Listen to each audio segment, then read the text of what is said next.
What is it? My uncle's got. Messed up with it. All right. Glad to see all you people here. Nice, almost full house there. This is the last week. So I got a cookie. Thank you. I got a peanut butter cookie. They're very good. Oh. So congratulations for sticking it out. I hope it helped you. I hope you liked it. And that's it. Now, we are going to come back in January, the second Wednesday in January. We'll be here for 4 weeks to do the traditions. Okay, but the step study is, as we say in Italian, a vesta fatuda. It's all over. Great job, Danny.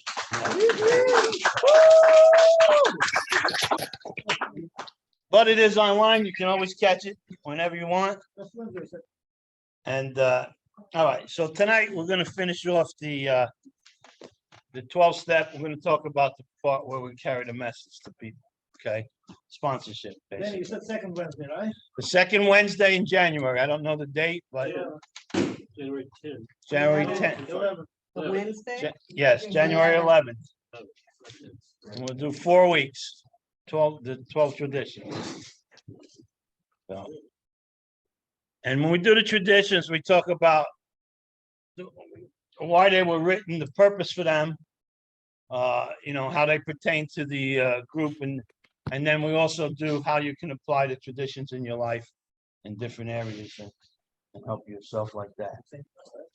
So, hope to see you all here in January. Now, has anybody got any questions on the first 11 and a half steps? 11 and 2/3 steps. Anybody want to go over anything and talk Danny? about something? Yes. Can you give us the email, your email that we're supposed to send?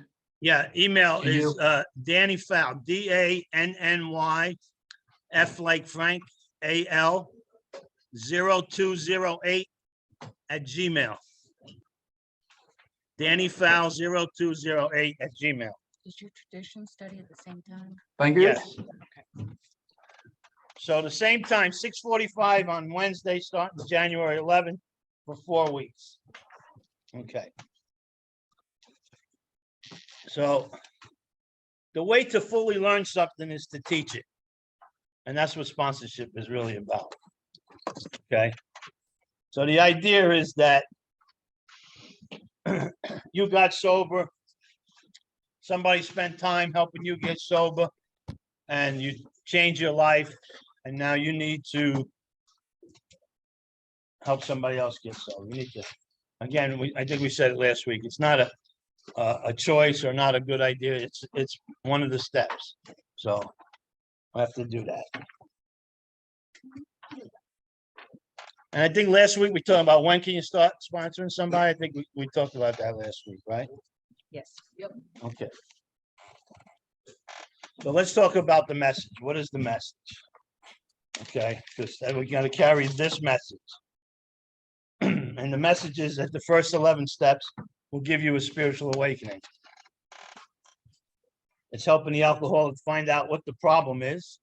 And again, it's not my opinion on what the problem is. It's in the doctor's opinion and first 3 chapters. Okay. And then it's helping the alcoholic understand what the solution is, and not our opinion of the solution, but as it's written in the book on chapters 2 and 4.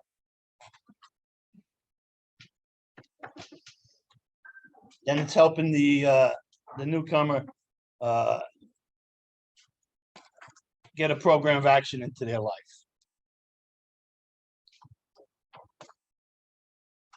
And that's in chapters 5 and 6 in the book. So all that information there. So if I could tell you, like kind of in a nutshell, that if you do certain actions gradually, you're going to live differently. You're going to feel differently. And you won't have to drink or use in that process. There's really no magic. There's no secret.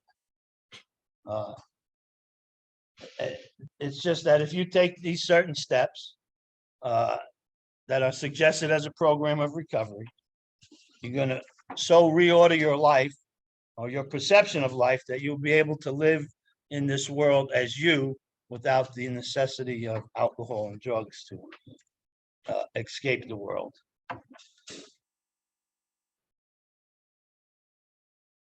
Now, unfortunately, or fortunately maybe, we can't sell recovery.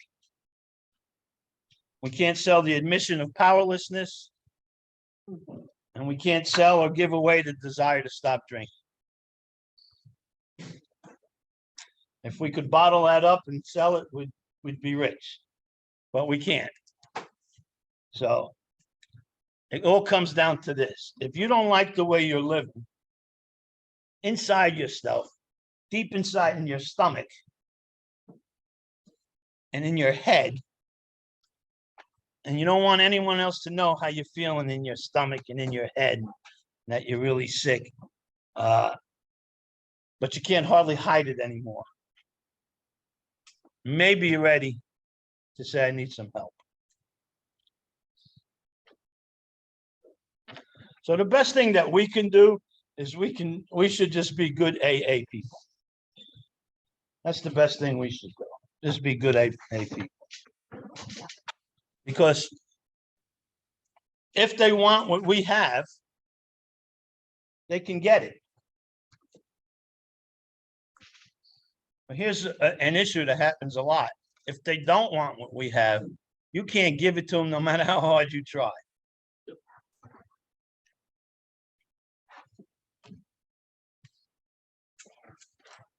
So a kind of rule to know if you're off base is if you're doing more for the sponsee than they're doing for their own recovery, you're not sponsoring them, you're enabling them.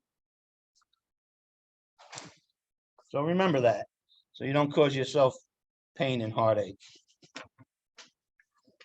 Now, when I first was sober and started sponsoring people, I thought it was my job to stop the person I'm working with feeling pain, right? I don't want them going through pain in their life. That is not our job, okay? It's not my job to stop you from experiencing pain. In fact, pain is pretty good. Pain is a good motivator. So, besides the fact that we pretty much can't do that anyway, but so the more pain, the less I have to convince you to do this work, right?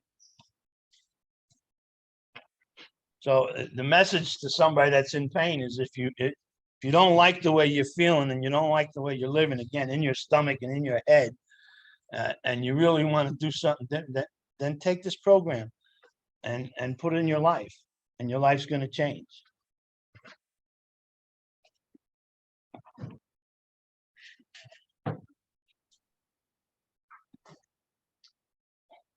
People say things in meetings all the time, like, you know, this is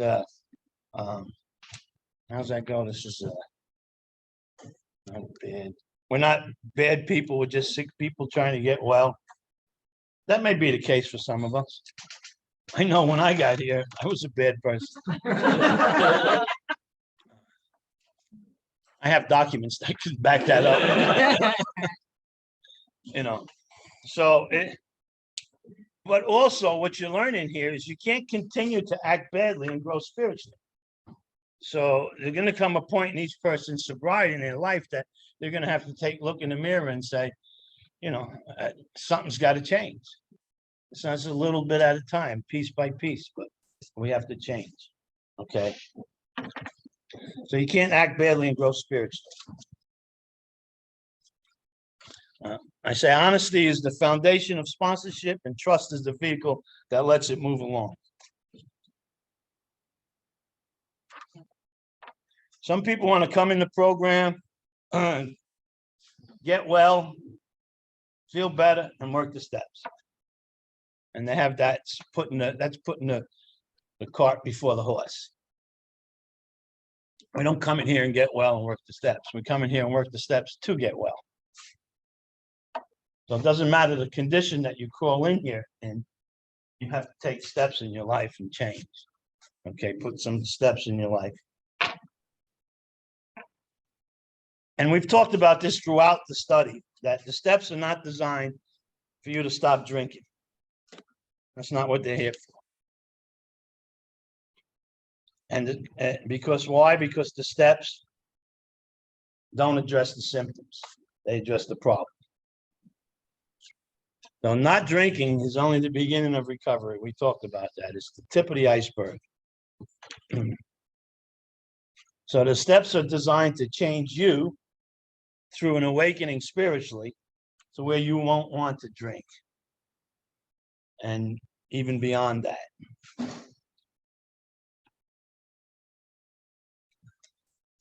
If you look at the statistics, so many people come into recovery, but only a small percentage of them stay here. And why is that? Maybe they didn't hit bottom. Not ready. I don't know. I think anybody that comes in here is right, unless they come in here because the court sent them or their spouse sent them. You know, that may, but you know, if anybody gets up and you know, nobody wakes up in the morning and goes, my life is good, I think I'll join AA. All right, so when we come in here, that in itself is an admission of or a cry for help. And when we call into one of these AA meetings, I think, and I'm not putting any percentage of how much this weighs to this, but I think a lot of it's got to do with really bad sponsorship that you see in the rooms, you know. And what we've done, and what we've done in these past 27 weeks is we've went pretty thoroughly through the book. And I hope you've learned a lot from there. And everything we talked about, we always backed up with the book. There's other ways to look at it that people get sober and stay sober with. We certainly don't have a lock on that. But this way that we did it works pretty good. And the success rate has been really good for people I've worked with over the years. A lot better than the statistics in the book. So I think that's got a lot to do with it. You know, we talked about that when we first got here, the first couple of weeks. Somebody gets sober, they come into AA and they see somebody and they say, well, would you sponsor me? And the person says, yeah. You powerless over alcohol? Yeah. Your life unmanageable? Oh, yeah. You believe in God? I don't know. You're willing to believe in God? I don't know. You willing to believe that I believe in God? Yeah, okay. All right. You ready to make a decision? Yeah, I guess so. All right, let's write a fourth step. And that process, as silly as it sounds and as crazy as it seems, happens more so than not all over the world, not just in Oklahoma, not just the United States, but all over the world, some places worse than others. And I've been all over the United States and I've been in many different countries and I see the same thing happening all over the place. People come in and they get really shitty sponsorship. And the reason, and then we've talked about this too, I'm kind of rehashing a lot of stuff we went over. The reason that happens is because the person they're asking to sponsor them, and this is just my belief, is they're not really alcoholic. Because a real alcoholic has to work these steps in order to survive. But somebody that just was a hard drinker or you know, or drank a lot, they come into AA to get sober, but their life doesn't depend on the steps in their life. And so therefore, when they sponsor somebody else, that's the path that they're on. They're on a path that these steps are not, you don't have to follow them exactly. There's no really directions in there, you know, because that's their, you know, that's their experience. That doesn't diminish their recovery, but that's their experience. But a real alcoholic that gets a hold of this program knows how to pass this program on to somebody else. So you're always going to have a problem when a real alcoholic there's somebody to sponsor them that's not really real alcohol. But unfortunately, we don't have signs or badges or something that says you're an alcoholic, you're not, you're an alcoholic, you're not. You know, we don't have that. So everybody in here, and when they go around and they introduce themselves, I'm Danny, I'm an alcoholic. So we're all qualifying as alcoholics, right? So it's hard to figure, you know, who is, but some people it's easy. I don't care how long they've been sober. You can see that they're just always mad as hell. They're always negative, you know, and you know, that's not attractive. You know, they don't have anything that I want. I don't care. I don't give a shit how many years they've been sober. Absolutely nothing that I want. And I know lots of people like that. I'm sure you do too. So, and yet I know a lot of people, and a lot of them I know are sponsoring a lot of people. So go figure. So what they're passing on is not the message, it's the mess.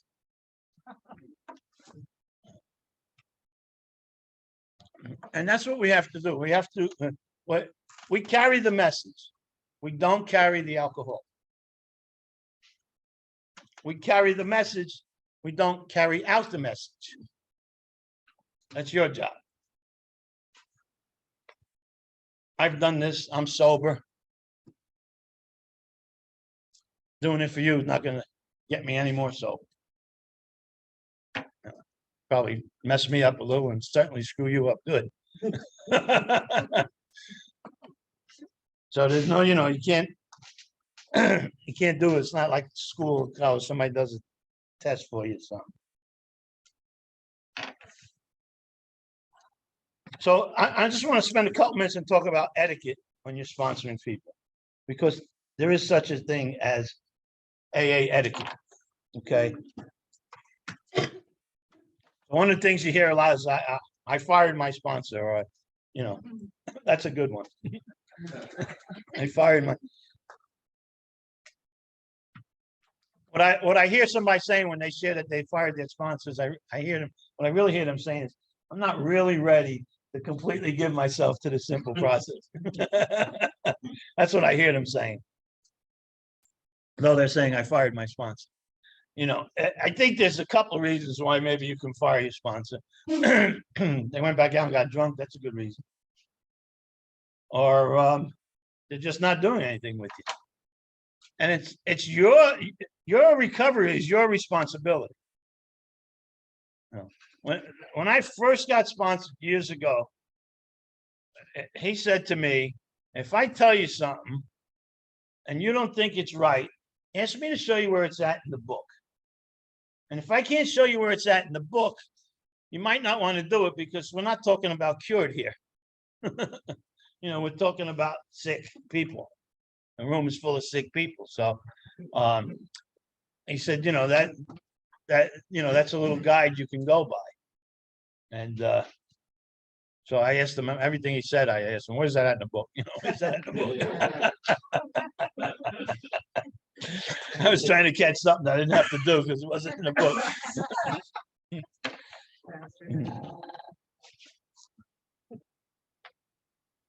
So if your sponsor's not going to meetings and not meeting with you, not working the steps with you, that would be a reason to move on. And then we tell people the craziest things. You know, I've heard people say, and not that they're bad things, but they're not recovery. You know, I've heard sponsors tell sponsors, I want you to hug 5 people a day. Go to meeting and hug 5 people. No, I've heard that more than once over the years. I want you to hug 5 people a day. Well, that's nice. That's nice, but I don't know what that has to do with the program of recovery, but it's a nice gesture though. I've walked into rooms and people, oh, I gotta hug you. Why you gotta hug me? My sponsor gotta hug 5 people. Okay. You got 4 more to go. All right. Try not to drink between those 4. You know, we talked about when we went over to 4-step, we talked about sponsors taking their sponsees out into the woods and burning the 4th step, you know, such a spiritual process that they've gone through, you know, which is absolutely ridiculous because they've just burnt their 5th step, their 6th step, their 7th step, their 8th step. But it was a spiritual experience they had with the sponsor. A lot of people teach people to live in 10, 11, and 12. And the new people just stay in 1, 2, and 3. So if you're teaching somebody to live in 10, 11, and 12, what you're really teaching them is to do 1/4 of this program. 10, 11, and 12. Or 1, 2, and 3.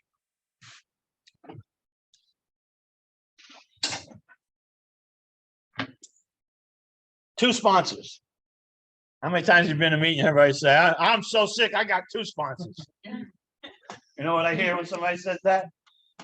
I'm gonna pick whichever one is closer to what I want to do. I'll call one and tell them, and they'll tell me, I'll call the other one, and that one's more like I want to do. Okay. You got to learn to surrender.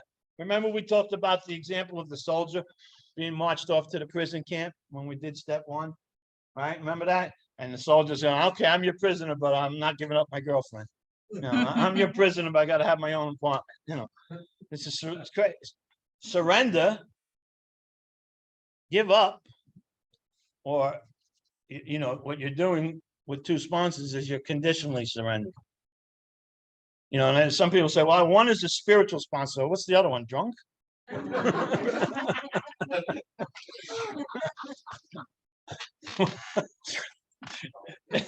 Right?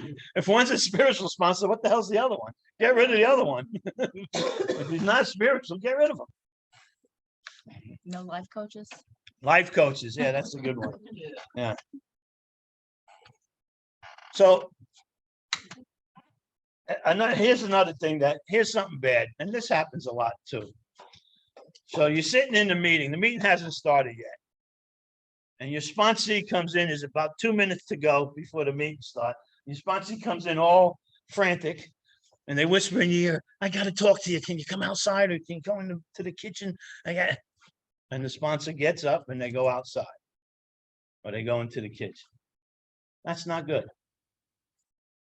I don't care what's going on in your life. I look at them and I say, sit down, sit next to me here. When the meeting's over, we'll talk. The message there is that if I get up and go outside with you, the message is that you are more important than the group.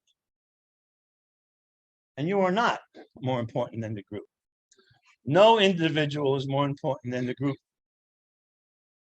Because usually it's something like, oh, my wife's going to kick me out, or, I got caught doing this, or, is the house on fire? Call 911, otherwise sit down, and after the meeting's over, we'll talk. And the message again there is that the group is important. You come behind that. You're important too, but not as important. I think Danny Nelson kind of says, sponsor, I think I'm gonna give you Yeah. Yeah. Yeah, but at this point, you don't even know what the situation is. You just have a frantic sponsee, right? And so going along with what you said, doesn't matter what it is, because the group will be better for them anyway. But the important thing is let's learn, our place in here. When we do the traditions, we're going to talk about this, because the group is more important than any individual. That's part of the traditions. Also, I think it's like, it kind of says to the sponsee, and it's just a boundary too. It's like, okay, every time you come to me with some crisis, I'm not going to come running to you. It's like, I'm not going to be on this leash. Or, Right. Yeah. Yeah. But, there's some sponsees that's all they are, a walking crisis. yeah. You know. And one that calls me only when there's Yeah. a problem. Yeah. She calls me only when there's a problem. She's freaking out. Well, yeah. See, now that's your fault that you allow that. Yeah. And here she said she only gets called, her sponsor only calls when there's a problem. I've had, did I do it to you, Becky? I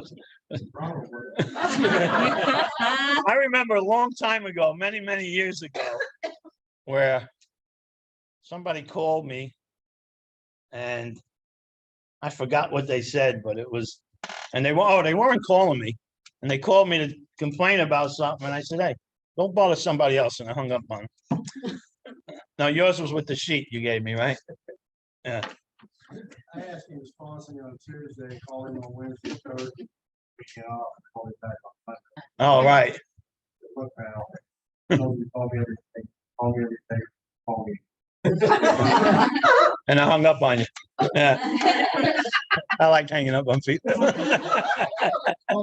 It got their attention. It's the small things. Hey, you just had how many years? 29 years. Oh, yeah. So some of that helps you. I think for that, like, I think I would pair that with like, maybe the answer is in this meeting.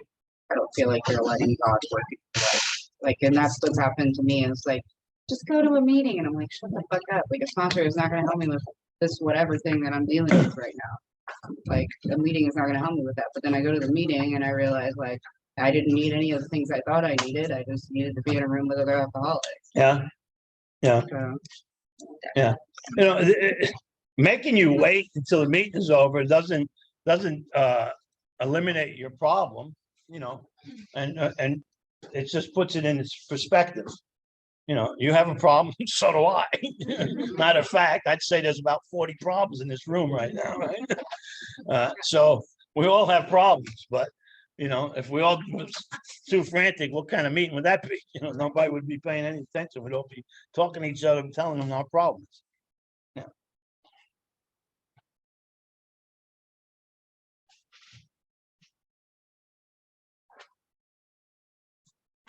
So some people that tell you right out, I don't sponsor people. You know, and so when I hear somebody say that, what I hear them saying is, I'm not working all the steps, just the ones I want. Because that's one of the steps. That's like saying I'm not I'm sober, but I'm not doing an inventory. It's the same thing by saying I don't sponsor people. So my job is to present AA in its most favorable light, being the best example of AA that I can be. I don't mean in the rooms. I mean, as I go through life. People don't know I'm in AA, but they know I'm smile, they know I'm polite. No. But see, I'm home smiling and politely hanging out. But when I deal with people in life just every day, you know, I'm polite and I'm pleasant, and that's AA. You know, and in my business, you know, those of you that have been there, you know, I got a huge bar in my restaurant, right? And people always ask you to buy me a drink, and I just always smile and say, no, thanks. No, why not? I don't drink. No, thanks. Appreciate it though. And you know, that's all I say. And then sometimes they come up with, why is it you don't drink? And I, you know, and I'll tell them. And then sometimes from that, I get somebody to go to a meeting. But by all means, that's not my job. I'd rather sell them a drink. But if they ask, I'll tell them. I've had people say to me, every time I offer you a drink, you never drink. I don't drink. All right. I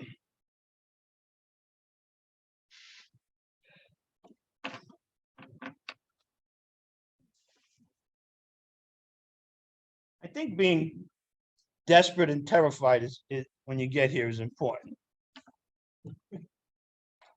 I think desperate and terrified are two qualifications in order to come in here, because otherwise, why would you work the steps? Why would you come in here and admit powerlessness if you weren't desperate and terrified?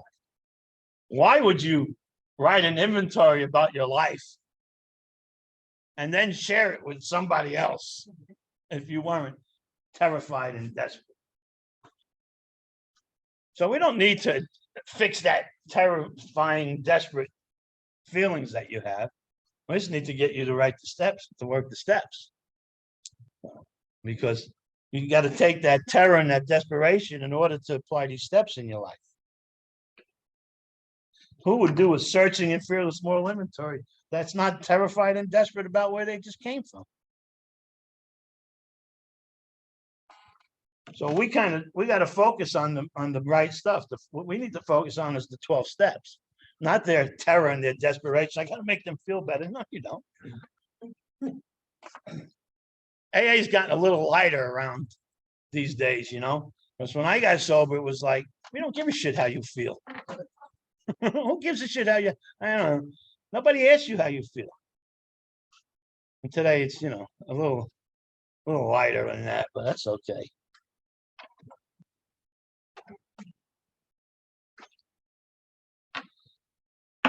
So people that are committed to their own recovery at all costs stay here. Those who remember the terror and the desperation, they stay here. You say that again? Committed to the- To their own recovery at all costs. People that are committed to their own recovery at all costs stay here.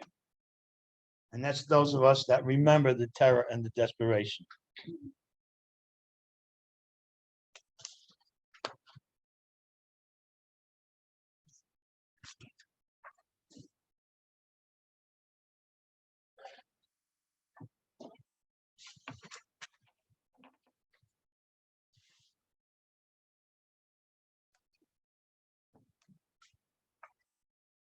Another thing we got to be careful of is that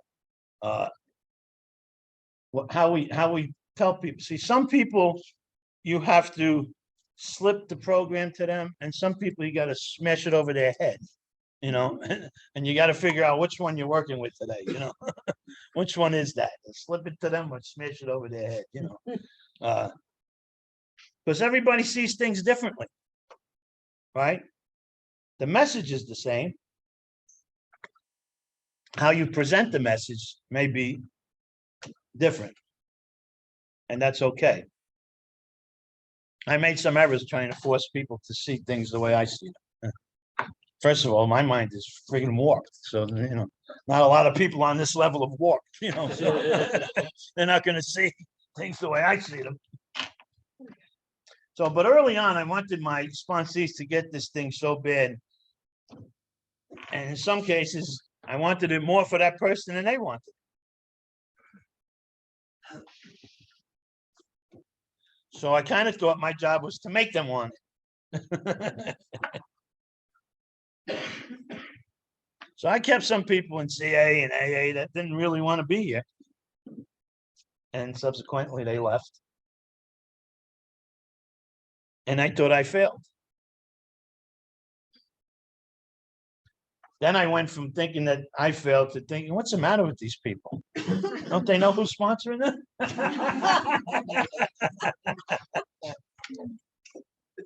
But then I was taught and realized that if I take on their failure, then I will just as easily or more so take on their success. And it's not my success. That's between them and God. And actually, what I found out is their failure is also between them and God. Not really me. I don't have that much to do with it.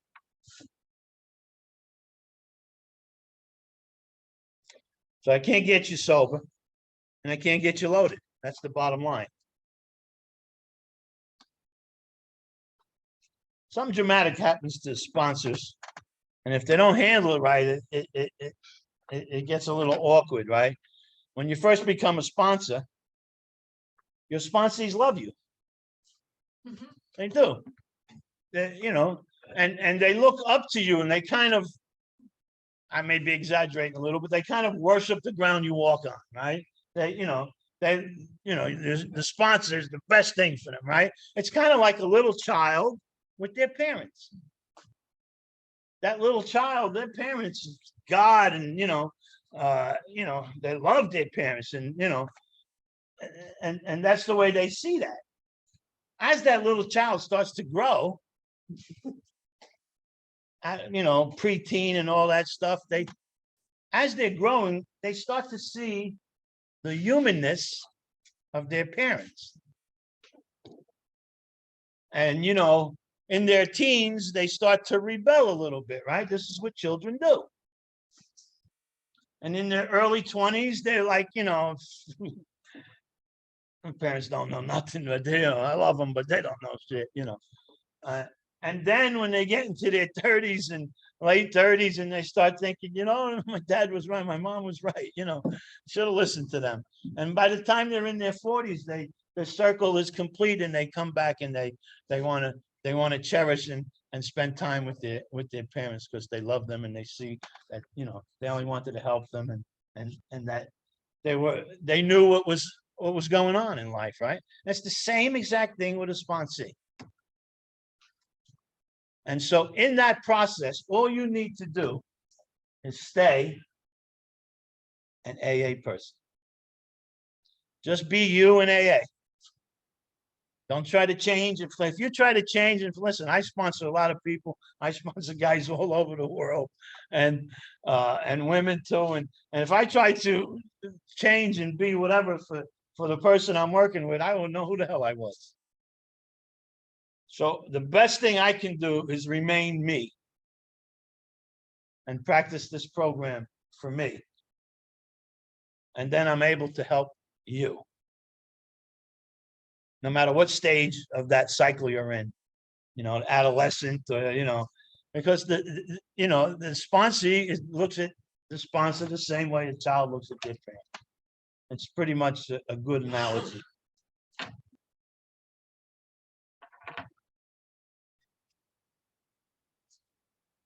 Personally speaking, I think we do more harm when we let somebody run around telling people that we're their sponsor when we're really not.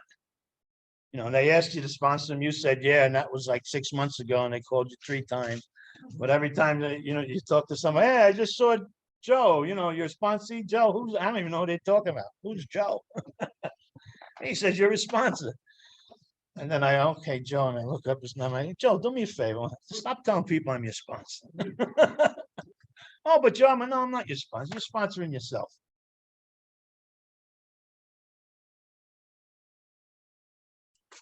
One guy said, well, what's the big deal that I tell people you're my sponsor? I said, you're embarrassing me. He said, what? Yeah. You run around the room like an idiot. Because you're sponsoring yourself.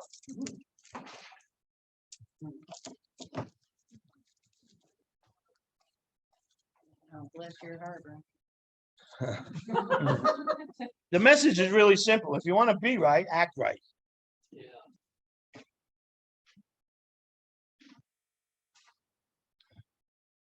And then you hear a lot too, men sponsor men and women sponsor women. That's not out of the book. In fact, if men didn't sponsor women, none of you ladies would be here. Because somewhere along the line, Bill Wilson sponsored a woman. So, you know, I sponsor women over the years, sponsored a lot of women. I still sponsor a couple women today.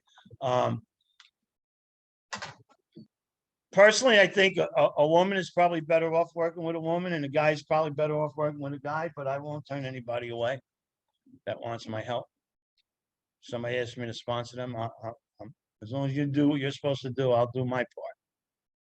And there was one time, though, I share this with you because, you know, my intention is good. When I work with women, my intention is just about recovery, except for one time. I'm sitting in a meeting's a few minutes starting, round circle. Door opens, this woman, beautiful, gorgeous woman with long legs and beautiful body, pretty face. She walks in, I'm single at the time, right? I'm maybe about 8 or 10 years sober. And she walks in the room, and I'm trying not to watch them sitting. And the only seat that was left was directly across from me. So she's sitting there, and I'm trying to look, I'm looking at her the whole meeting. After the meeting was over, she came up to me. She said, Danny, I met you. You spoke at a convention in Dallas a couple of years ago. She said, That's when I first got sober. She said, I'm living up here now. She said, and I need a sponsor. Would you sponsor me? And I said, I can't do it. There's no way I could do it. So you sponsor her, and I know, but I can't sponsor you. And she said, please, please, please. And I said, okay. And I took it through the first step and the second step, and I thought, you got to get somebody else. My mind wasn't right. My mind was right, but it wasn't about recovery. Yeah, I couldn't stop myself, lusting, and I certainly don't want to sit down and hear her sex inventory. I don't know if I can handle that. Might have wound up in the hospital. She was a sweetheart, but Did she- you tell her what? I told her I can't sponsor you because my mind's not where it should be. I didn't get into detail. You didn't hang up on her.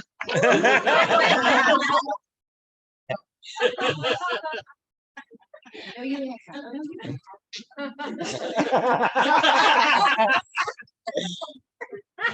Yeah. All right.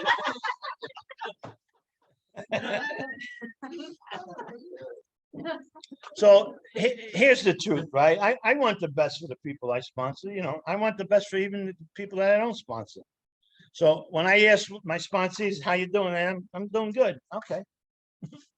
If I ask you how you doing, yeah, I'm good. Okay. You know what I think? You're good. Now, sometimes I think you're a friggin' liar. So sometimes I'll say to them, really, how good are you? But usually, if I ask you how you're doing, and you say, I'm good, you're good. So the people I work with kind of learn to, be honest and share with me, because, we're not talking cured here.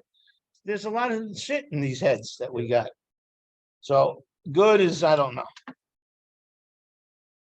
I'm here to answer questions and help you. If you don't ask a question, you don't ask for help, I can't do anything for you.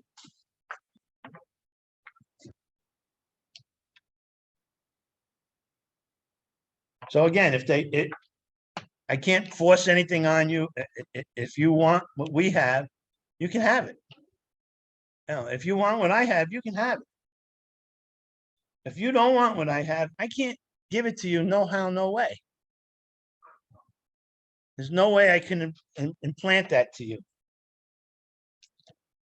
So, anybody got any questions or any situations like sponsee that they want to talk about or question? Go ahead.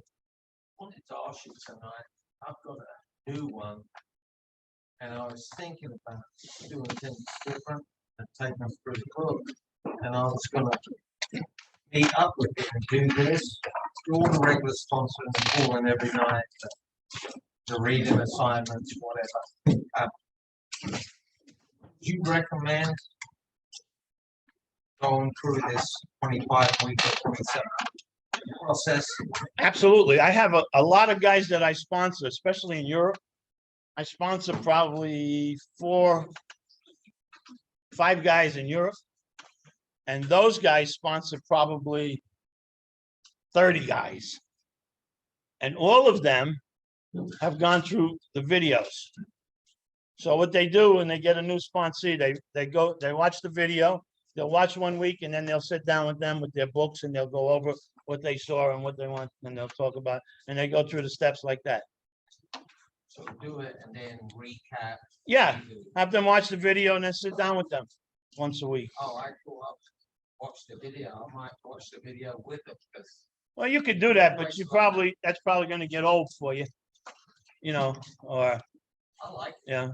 You know, this weekend. Yeah. But you could do that too. I might black out the screen, but Yeah, you can do that too, but I have a lot of guys that do that. So there's right now here today, there's probably 25, 30 guys in Europe that are watching this. Well, they're not watching it now, they'll watch it tomorrow. I have a question. Mm-hmm. So, what, So don't you think that whenever we're meeting with sponsees and working the steps that we need to sit down and go through the book with them and read with them? Yeah, absolutely. Because there's a lot of notes in there. Yeah, absolutely.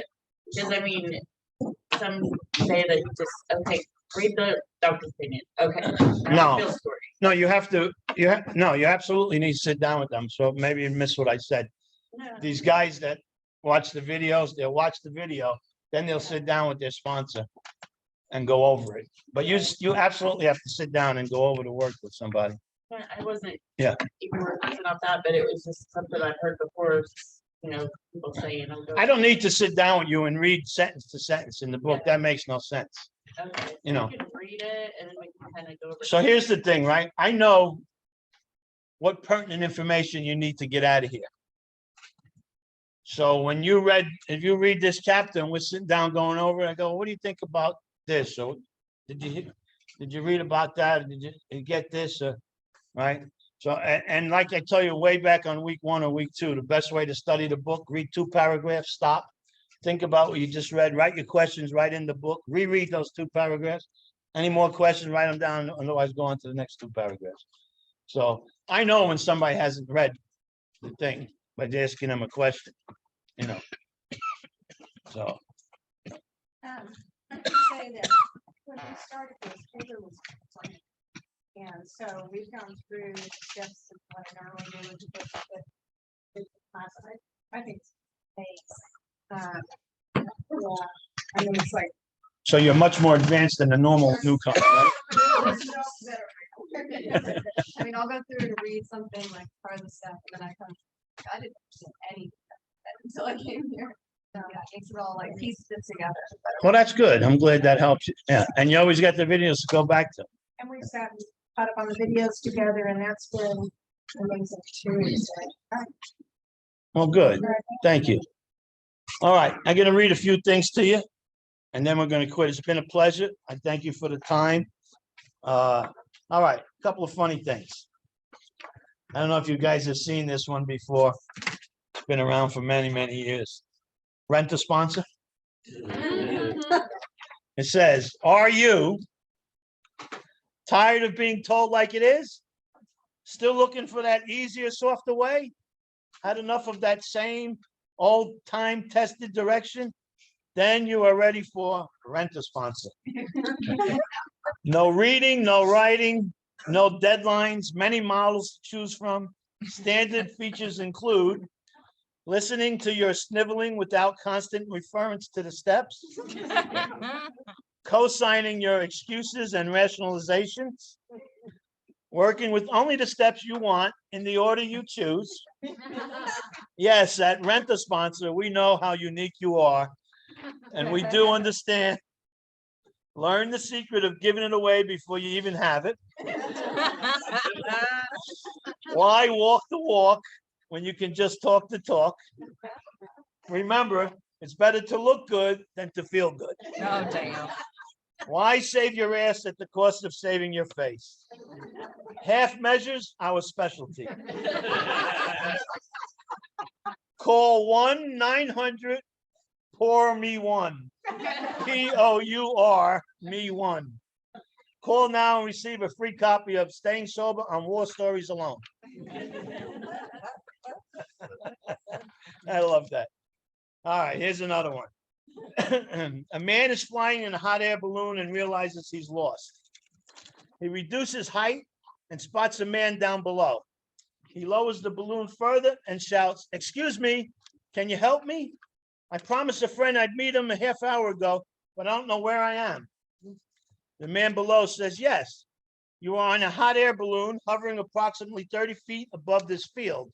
You are at latitude 42 degrees north and longitude 80 degrees west." The guy in the balloon says, "You must be a sponsor." The guy in the ground says, "I am. How did you know?" The balloon guy says, "Well, everything you have told me is technically correct, but I have no idea what to make of your information. And the fact is, I'm still lost."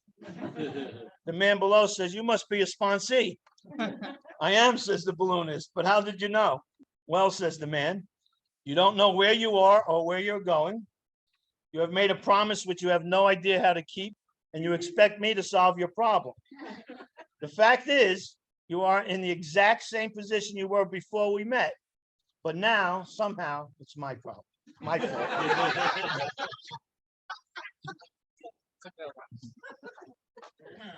All right. So anybody got any questions? I got one more thing to read and we are done.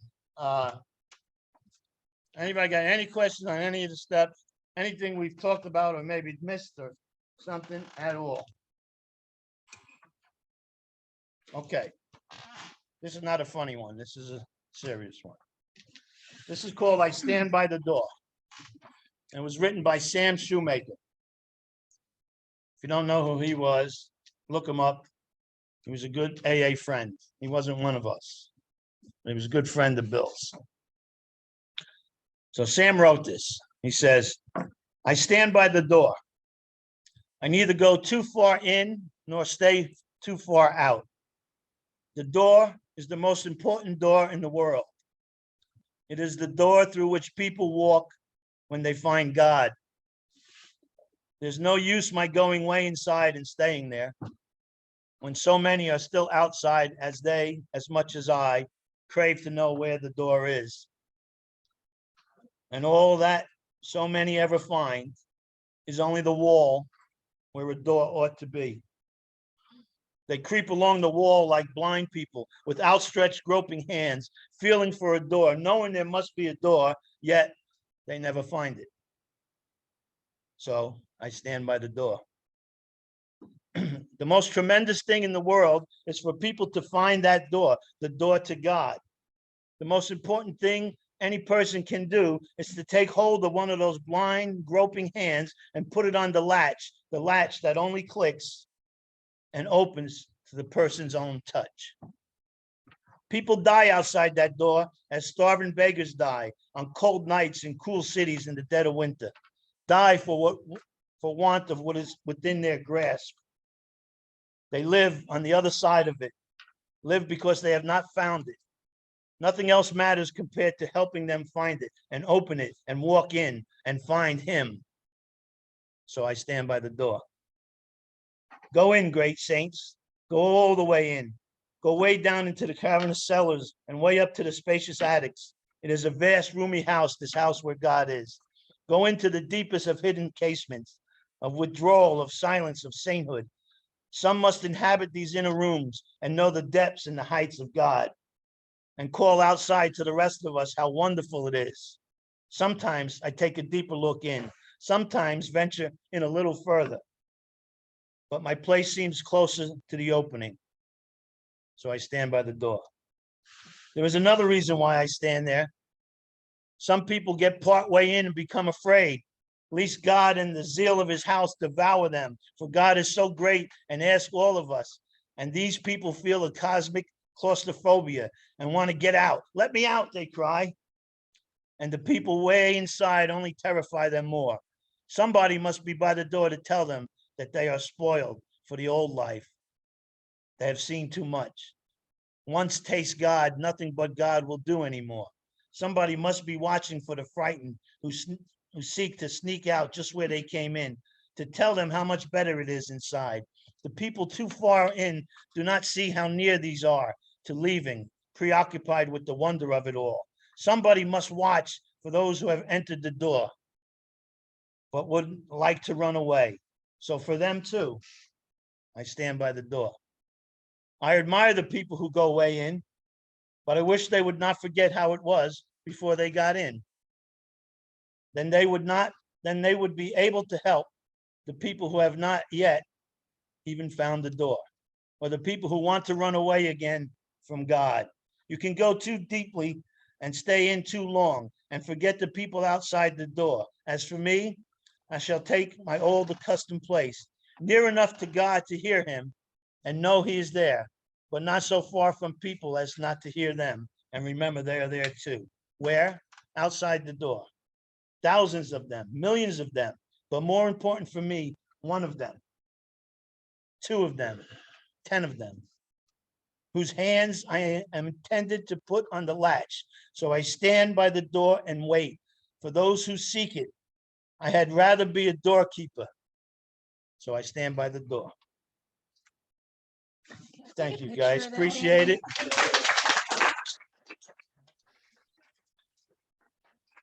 Yeah. Thanks, Danny. Thanks, guys. Take care.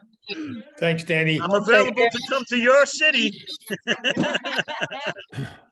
Danny, thank you very much. This was All right, absolutely guys, take it easy. incredible. Hey, January 2nd, January 11th, we'll start the tradition.